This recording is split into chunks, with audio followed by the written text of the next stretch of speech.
Alright, so hello and welcome to my demo of my Breedlove acoustic bass. The model is a BJ350/CMe4. I think I remembered all that. I did. It's a bit of a mouthful, which is maybe why they called it a BJ. But anyway, I really like it.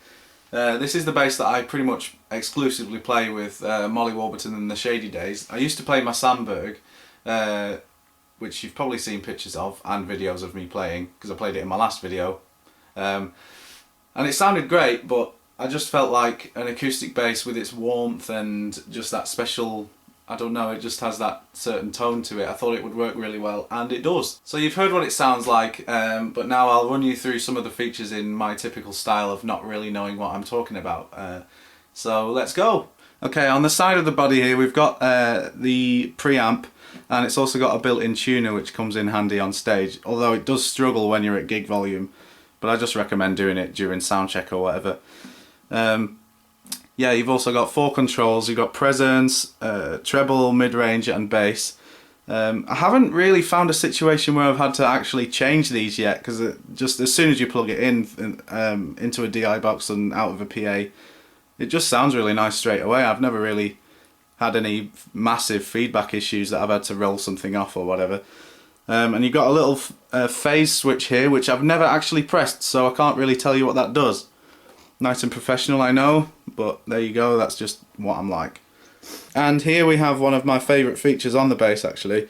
It's just got a little sound cover, and this acts as a monitor. I mean, it doesn't really have a great deal of use when you're playing, you know, on a massive stage with monitors and everything, because you've already got a monitor, but if you're just playing the bass acoustically, this really helps. Because you don't really hear a great deal of the sound coming out of the front, but out of this is going straight up into your ear, and it's really helpful. And as for how the bass actually feels to play, well, before I bought one, I'd heard loads of horror stories of how difficult it was to get used to playing an acoustic bass after you've played an electric bass exclusively your whole life, like I have. So I was a little worried, because I did want one, but I was worried about it being a massive challenge to get used to it.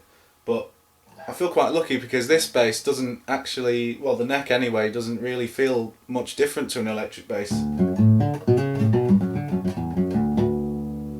It's not really, there's not a great deal of effort you need to put in.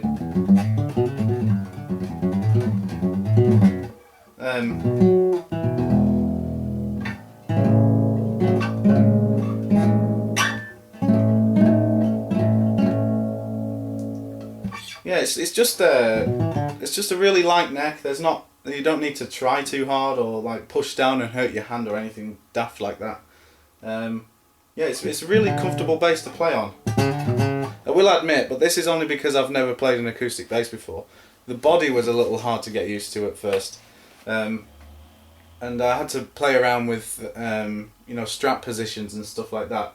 But I ended up, when I'm playing it live, I kind of have it more at this kind of angle, and then I just have my elbow hanging over, and it's easy.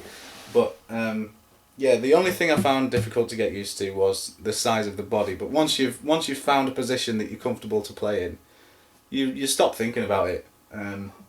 So all in all, it's a really good bass, and I'm super glad I bought it. I paid about £600 for it.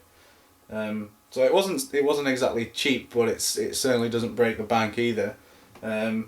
So if you're looking for an acoustic bass, I would certainly say check out some Breedloves, because they're really good, especially for the money. So.